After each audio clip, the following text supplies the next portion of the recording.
Hola, ¿qué tal? ¿Cómo andan? Bueno, la idea de hoy va a ser que intervengamos y que leamos y que los acompañe en la lectura de un fragmento del Fedro, de otro de los diálogos platónicos, y luego la lectura completa, porque es un diálogo muy corto, del Ión.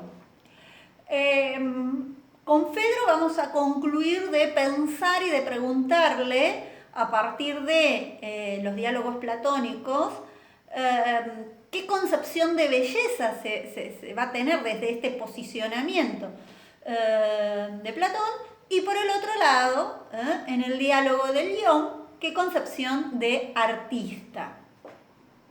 Primer aclaración. Ninguna explicación, ningún video, ningún texto sobre, ningún manual reemplaza la lectura de los diálogos. Es decir, para aprobar la asignatura deben leer los diálogos. Incluso yo no les pido la lectura completa del diálogo, sino que ustedes han visto que hemos leído fragmentos de los diálogos.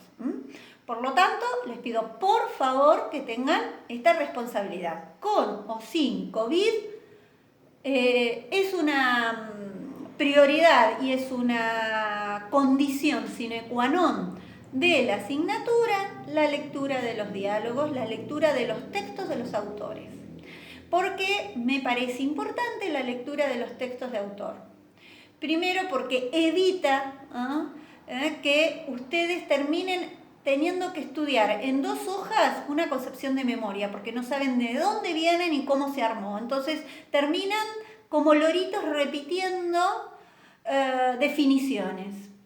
Y no es justamente la intención de esta asignatura, sino que la idea es que puedan observar, y por eso hablamos de un pensamiento clásico, la vigencia de estas concepciones con respecto al arte, con respecto al artista y con respecto a la belleza, que aún están en el imaginario social.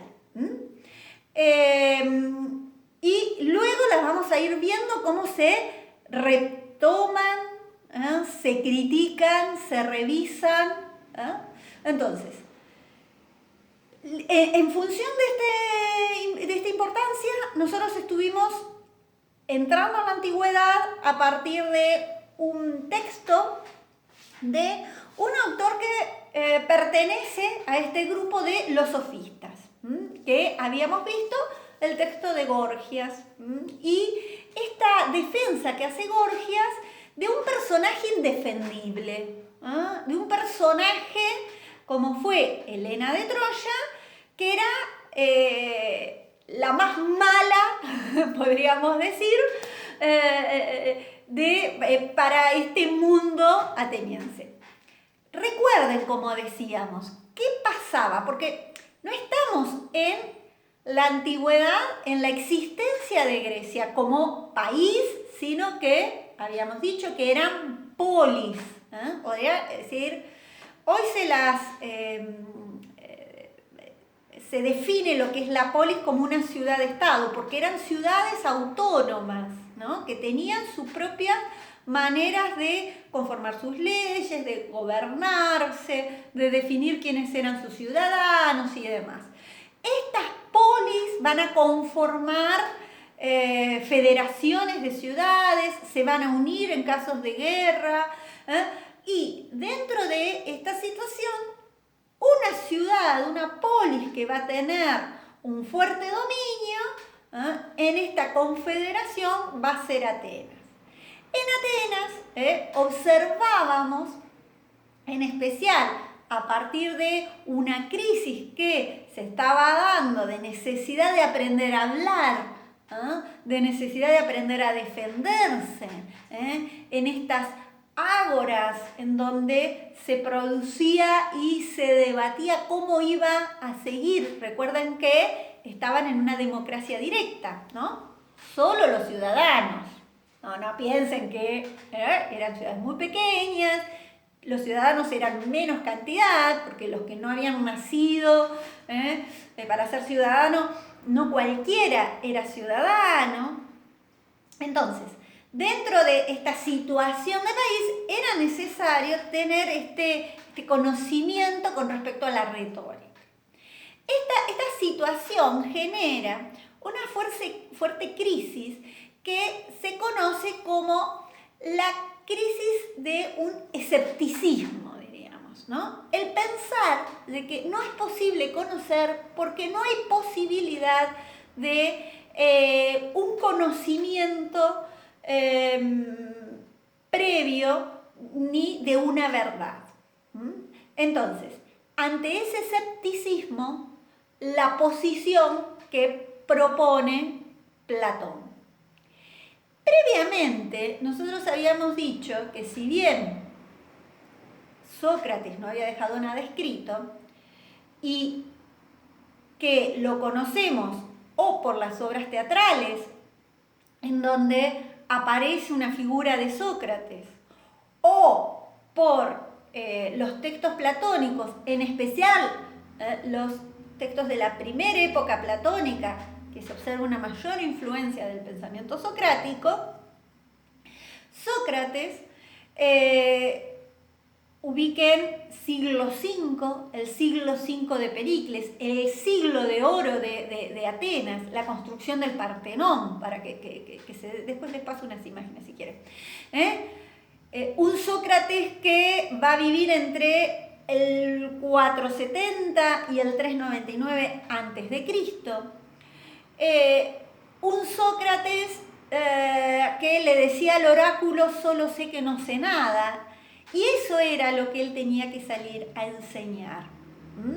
Está puesta en discusión con respecto a demostrar la ausencia de un conocimiento cuando no existía esta posibilidad de una base común. Entonces, y aquí viene toda esta tradición que podríamos decir búsqueda de un orden, de un cosmos. El cosmos es el mundo ordenado frente al caos. Por eso hablamos de una cosmogonía. Se hablaba, piensen en los textos de Hesíodo, ¿no?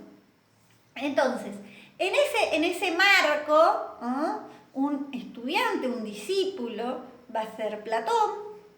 Y esto que decíamos, no todos los textos, es decir, Platón escribe estos diálogos, no escribe, decíamos la otra vez, una teoría de las ideas como teoría, sino que luego a partir del análisis de los diálogos se los organiza los diálogos en función de unos primeros diálogos en donde no se hace mención a la idea, y pongan idea con mayúscula, para que se les sea más sencillo, y por otro lado, ya diálogos en donde aparece este interés por observar qué es la cosa en sí, ¿no?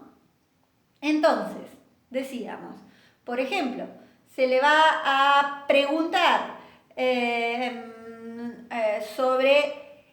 no sobre particularidades, sino sobre esa idea, ¿no? Es decir, a un gran general le voy a preguntar sobre el valor, no acciones que me demuestren su valentía, sino que me defina, y este es un término moderno y contemporáneo, que no lo pide Platón así, sino que explique qué es el valor, no qué son los actos, cómo puedo observar actos de valentía, ¿no? Sino el valor. Y lo mismo sucede, como ustedes observaron, en el banquete, que es la belleza, más allá, yo les comentaba, de un diálogo previo, que es un diálogo aporético, o sea, un diálogo que no llega a un cierre y a una conclusión, como es el diálogo de Hipias Mayor, en donde pregunta sobre lo bello, pero queda en Orsay, digamos, en el Hipias, cuando este sofista, Hipias, le va a tratar de explicar qué es lo bello a partir de objetos bellos, de situaciones bellas, ¿no? Y no puede decir qué es lo bello o qué es la belleza. Ya en el diálogo de banquete habíamos observado, y por eso yo los invitaba a que recuperaran y a que releyeran el texto de la alegoría de la caverna, quizás uno de los más conocidos, pero también pueden leer la alegoría de la línea, en donde aparece esta idea de estas entidades, ¿no?, que se le van a llamar ideas. Y cómo estas ideas que tienen esta característica de ser permanentes. ¿Por qué? Yo puedo conocer algo, puedo hablar sobre algo como un conocimiento verdadero cuando ese algo está permanentemente cambiando. No. Entonces, si todo cambia, no puedo conocer. Lo que necesito es que exista, para poder hablar de que puedo conocer el mundo, algo que sea eterno. Y ese algo eterno no va a estar en este mundo, el mundo de particularidades, en el mundo en donde estamos atravesados por el tiempo y por el espacio, en un mundo en donde envejecemos, en donde cambiamos, en donde todo está en permanente fluir. Entonces, ante esta situación cotidiana, sería imposible conocer algo que sea eterno. Entonces recurre a esta construcción de un mundo suprasensible, que va a ser ese mundo de las ideas, del cual este mundo,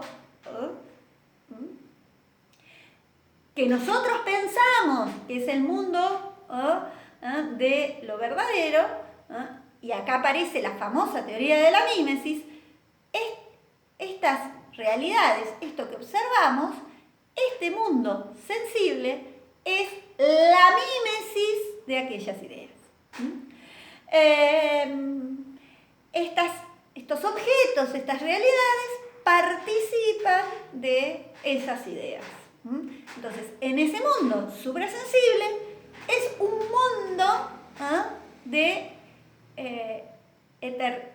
ideas, es el mundo en donde aparece lo eterno, lo que siempre es, lo que no cambia, lo que nada está conformado de esa manera. Para entenderlo mejor, se me hizo muy largo, los invito a leer el Fedro para ver cómo es ese mundo de las ideas. Y para eso, él va a recurrir a explicarlo a partir de un mito.